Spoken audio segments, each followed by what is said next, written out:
pledged to schedule that physical, that mental health check-in, that exercise you have been wanting to join, or even just 15 minutes where you aren't being a CEO, a mother, or a superwoman. Be the woman who invests in herself. Your health is a real treasure. It gives you the energy to be fabulous force of nature that you are. So go ahead and treat yourself to good health. It's the only outfit that truly fits all. And remember, a healthy woman is a happy woman, and a happy woman is an unstoppable force of nature. So be that force, be happy, be healthy, and celebrate your strength, not just today, but every day. And I thank Parveen ma'am, Akbar sir, for giving us this wonderful opportunity and I acknowledge their service to the humankind. Dr. Sama as well.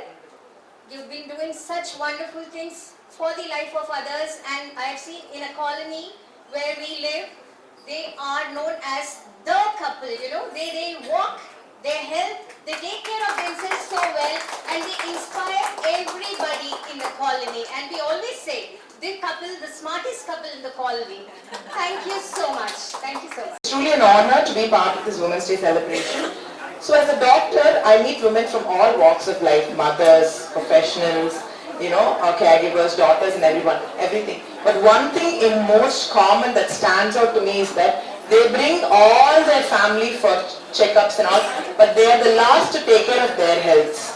So I would like to speak about something very important for women today, that is preventive care. So in medicine we often say prevention is better than cure, and many serious conditions like cervical cancer, breast cancer, PCOS, fertility issues, and even metabolic issues, even diabetes and hypertension can be prevented if diagnosed early. It can be prevented through regular checkups. So, but most women postpone these checkups until they actually have a symptom. They don't really believe in prevention, women, because they're so busy taking care of their family, their careers, their children.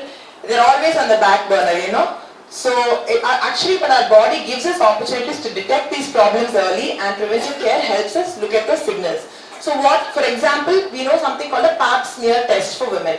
It is just a very simple screening test that can detect not just cancer but also pre-cancer. So even before women can step into the realm of getting a cancer, you can actually diagnose it and prevent it, and most importantly, we have a vaccine that can prevent cervical cancer. So very importantly, I'd like to impress upon HPV vaccination, which can give up to almost 99% cure from and prevention from cervical cancer. And like we all know, there's always breast self-examination that I impress upon all my patients to do regularly. It's just a self-assessment. When you're actually having bath every day, you can actually self-examine, and if you find anything different, you can always go meet your doctors first. That applies to even diabetes, hypertension, and even PCOS. Actually, it's so common nowadays. Even 8 out of 10 people walking into my OPD have symptoms of PCO, but it is just a lifestyle disease that can be managed and prevented easily. So for preventive care for women gives them something very invaluable, the power to protect their future health, and also even before the problems begin. It is not just about tests. So prevention is not just about getting your tests done, but it's about awareness, lifestyle, and empowerment. It means eating balanced and nutritious food, staying physically active, managing your stress, and prioritizing mental health. But more importantly, it is giving yourself permission to take care of your own health. Okay, so because if a woman stays healthy, her whole family stays healthy, and if a woman stays healthy, a whole generation can stay healthy. So on this Women's Day, I would like to encourage every woman here to take a test, at least, go for a regular health checkup at least once a year. And because this is not just an investment, it's not just an appointment, but it's an investment for your future. So and I also like to appreciate the Wellness Women campaign organized by Oxford Hospital, which is playing an important role in spreading awareness and making preventable healthcare accessible to many, many women. So before I conclude, I want to leave you with one thought. So let us remember that caring for others is a woman's strength, but caring for herself is her power. So I think we should celebrate women not just for the resilience and sacrifice, but also encouraging them to live, healthy and empowered lives. Thank you all. I wish everyone a happy Women's Day. Mercy and blessings of Almighty be showered upon All of us. இறைவனின் சாந்தியும் சமாதானமும் நம் எல்லோரும் மீது உண்டாவதாக. A very good evening. அனைவருக்கும் மாலை வணக்கம். This is a very important day, I would say, for Oxymed Hospitals for kicking off this wellness campaign today, and being in the holy month of Ramadan. I'm really honored to be here, and thank you, sir, Dr. Ayaz Akbar, sir, and also Saira ma'am, and the family of Akbar sir, and all the people gathered here today. I can see there are doctors, I can see there are so many, and some patients are there, and the ladies who have achieved the award for the reasons, of course, best known to the organizers. And today you are celebrating this, commemorating Women's Day, which is tomorrow, March 8th. We are on the pre-Women's Day. So I would say, and also I like to welcome my colleagues who are there from JVS College, Dr. Anjum and Sumera and Dr. Jasmine, and also, okay. So, and so many other guests also are there, special invitees and other doctors.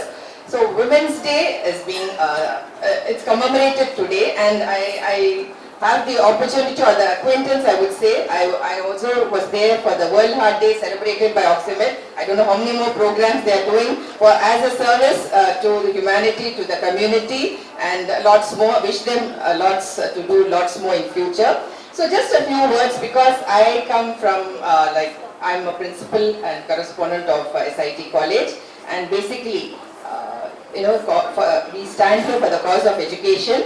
But myself being a doctor in philosophy, I do have my father is a doctor, he's a general medicine, and also my son is a doctor, but I don't come in the doctor stream. I'm doctor in philosophy only. Somehow God had different faith for me, and I didn't become a doctor, although my father very much wanted me to become a doctor. But Alhamdulillah, whatever it is every time we have to thank the Almighty for all the grace and for all, and be grateful to the Almighty for every minute of us, because as we are talking about health, okay, health is wealth. All of us know it's a very old proverb, but even today that is what counts, because you are happy only when you are healthy. You are not happy only when you are wealthy, but if you are healthy, definitely it is a happy moment. And since today being Women's Day, let me just, I was just few days ago, just a small incident I would like to share with all of you. One of my staff, she's a non-teaching staff, she is just about to retire, okay? Just in the month of, in a few months from now, she's going to retire. So one day she just came to me and she said, I said, what is it, what do you want? She said, please, I'm going to retire. Yes, it's a happy moment. You have done so much of service and you want to, you are retiring. It's good when you're healthy and you are retiring. It's a great sign for anybody, for the working women. I told her, but she said, no, please do something and help me to extend my job here. Even if it's from the lesser paid job. She's now getting quite a good salary, because she's done her service for a lot of years. Because I don't want to sit at home. I don't want to be idle. I want to work. And she was that little, passion from her side really made me think, okay, so it was, because if I sit, I will become idle, and I don't want to do that. I want to keep on working. So that passion is there. So it is like, working women, we are having a double role to play. A housemaker, yes, a homemaker, a housewife is really, you have so many jobs on hand, but to be also a working woman. And when I say working women, it's all from all strata, from all fields. All of us have that extra responsibility, and I, as Dr. Ma'am was just talking about that, how we have to care for ourselves, we have to be for ourselves. We all know that, behind every successful man there is a woman. We say that, and that is also, it's a famous saying.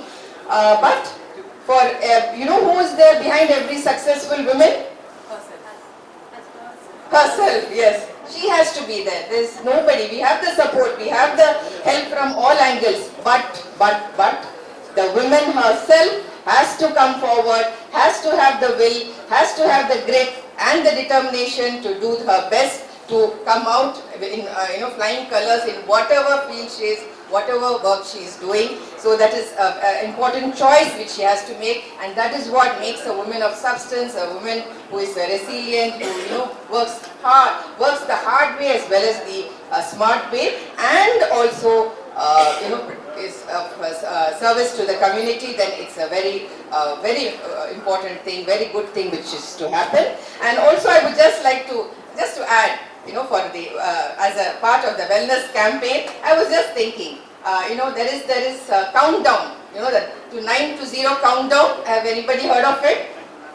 9, 8, 7, 6, 5, 4, 3, 2, 1, 0. Okay. So 9. Let us keep 9 as having 9 glasses of water every day to keep ourselves hydrated, to keep ourselves fresh and always with energetic. And the 8 is the 8 hours of sleep. We should all have. We may not get it, but we at least aim to have the 8 hours of sleep. 7 is for the 7 days of the week. So 7 days automatically goes for a year, 365 days. 6, maybe 6 minutes of exercise, the shortest possible. You may go for a long period of exercise, but 6 would be 6 minutes. That exercise can be simple exercise or breathing exercise or walking or whatever it is. And 5, for me, the times of prayers, 5 times a day we pray, you all must be knowing. So that 5 times make you, to connect you towards a spiritual, have that spiritual bonding with your Almighty. It's a personal thing, but still. So 5. And then 4. 4 is the 4 corners, any room or any house. Your house, your home is your comfort zone, isn't it? All said and done. Whatever you go out to work and then you come back to your home is your sweet home. So home is so important, and that 4 corners of the home stands for 4. And 3, coming to 3 meals a day. A balanced diet of 3 meals a day, morning, afternoon and night, whatever it is. You should have a balanced diet to keep yourself healthy. 2 is any 2 good habits or any 2 passions you can follow, your hobbies or whatever activity. 2, you do that 2 activities a day. And coming down to 1, we are all one family, one nation, always the unity of oneness, of one God and oneness, and 0. Nice to have everyone smiling faces and such a lovely decor. A different concept of panirkom. So it symbolizes how fragile life is, being held by a thin, flimsy band, and inside we have such precious flowers inside. So that band is basically our health. If we don't preserve it, all those flowers will fall down. We are hanging on. So adukage we have to really look into our health. So especially with regards to these pink flowers, they are our women. And they are very much more important than the other sex. Because they are mothers at the end of the day. So to begin, we have a series of questions. I think the members of the press also can be invited. Definitely will be more than happy. To just start the ball rolling, general questions which we had thought about, which would be addressed to some of our panelists here. So to Dr. Sharnya, this question is addressed to you. When is the right age for women to start health screening, and how often should these screenings be done? Good. Actually, that's a very important question, sir. So I think women per se, probably, once you get married, you can start doing your pap smear screening. But a general health screening, I would suggest any woman about 30 can start having a regular health checkup every year, I would suggest. But if it's a pap smear test, you have to get it done every 3 years once. So up to 65, we suggest your pap smear screening to be done every 3 years, irrespective of it being negative the previous time and irrespective of your vaccination schedule. So even if you are vaccinated against cervical cancer, every 3 years once, if you can get a screening, we'll be preventing a lot of cervical cancer patients, because it's second most leading cancer in India for women. So I think that's enough and more has to be spoken about it. so that we can prevent something that is totally preventable. Thank you, ma'am. And it's also a very gruesome disease. Once it sets in, Yes. the kind of treatment which involves for cervical cancer is Very gruesome radiotherapy, and the only thing is actually usually if you look at malignancies in women, cervical cancer is the one that is affecting the reproductive age group. So we usually, when we were studying, we used to say 30 to 45 is cervical cancer, 40 to 60 is endometrial, and 60 above is ovarian. Ovarian cancer. So that is such a young and fragile age group of women that we're looking at. So it is very important that we're able to. So there's a question addressed to me. What are the common heart disease risks in women, and how hormonal changes during premenopause and menopause influence these risks? So, common misconception that heart disease does not occur in women. In fact, I would claim that with the kind of lifestyle we are having right now, with the kind of fast food, with the kind of intake and lack of exercise we are having right now, the protective component of estrogen and progesterone, which is there in fertile women, is almost becoming nullified. இப்போ நிறைய cholesterol food சாப்பிட்றோம், lack of exercise இருக்குது, அதிகமாக stress இருக்கும்போது there is actually a very high likelihood that they get heart disease because they are also complicit because of that bias. இப்போது gender bias ஒரு இருக்குது. இப்போது நம்ம ஒரு any study we have done, any international study also நம்ம பண்ணும்போது health related study or a medical study, if we take 100 people who participate in the study, 85 will be men, only 15 participants are women. ஏன்னா women usually they don't want to come forward to get tested also, neither do they want to recognize that they have disease. Okay, tire puncture irukna, okay, we'll manage, adjust. Only when it becomes ஒரு malignant condition, இப்போ ஃப்ராங்காக நம்மளுக்கு தெரியுது there is a evident swelling, இல்லை கால் வீக்கம் வந்திருக்கு, இல்லை stroke வந்திருக்கு, அவங்களுக்கு ஃபைனல் எண்ட் ஸ்டேஜில் மார்வலி வந்திருக்கு, அந்த ஸ்டேஜில் தான் women tend to seek health care. So gender Paes கூட இருக்குது. அண்ட் இது பெரிமெனபாசல் ஏஜ் குரூப்பில் கூட there is no more protective effect of the estrogen and progesterone. Menstrual cycles, when they stop, in fact the percentage of women having heart disease at the perimenopausal age group, the incidence is increasing faster than that of men. It's much faster now. Obviously women also have some other special conditions to them like pregnancy and childbirth and breastfeeding. அதுக்காக அவங்களுக்கு they are susceptible for some specific conditions. இப்போ gestational diabetes mellitus, gestational hypertension, pre-eclampsia, eclampsia, அந்த மாதிரி கண்டிஷன்லாம் they are very very susceptible for a stroke, sudden heart attacks, coronary artery dissection. இதெல்லாம் it is not there in men at all. And deep vein thrombosis, pulmonary embolism, in the conditions are hardly seen in men, but because of pregnancy, because of change in hormones during pregnancy and childbirth, they also they develop a condition called peripartum cardiomyopathy. அது ஒரு ரொம்ப devastating condition. இப்போ imagine you are just giving birth to a child, ஒரு newborn baby இருக்கு, you have so many responsibilities but your heart fails, you can't even breastfeed your child, you're in a pathetic condition, you don't have any blood pressure, you continuously keep fainting. Only thing which can save them is a cardiac transplant. And the madri, we have seen 5-6 cases. We have done successfully cardiac transplant also for those women. But these are special conditions and they should be addressed. If we don't address them, unfortunately, it becomes undiagnosed, underdiagnosed, and they don't get the kind of treatment at the right kind of time. So definitely these are things which have to be addressed. Women, you have a right, in fact a lot more right, because you are the backbone of the home. If that backbone fails, then I'm sorry, then we cannot function normally. So definitely women have to come forward and get tested at all age groups, as ma'am mentioned, not just for women specific conditions, but for general health and metabolic conditions as well, like diabetes and hypertension. Thank you.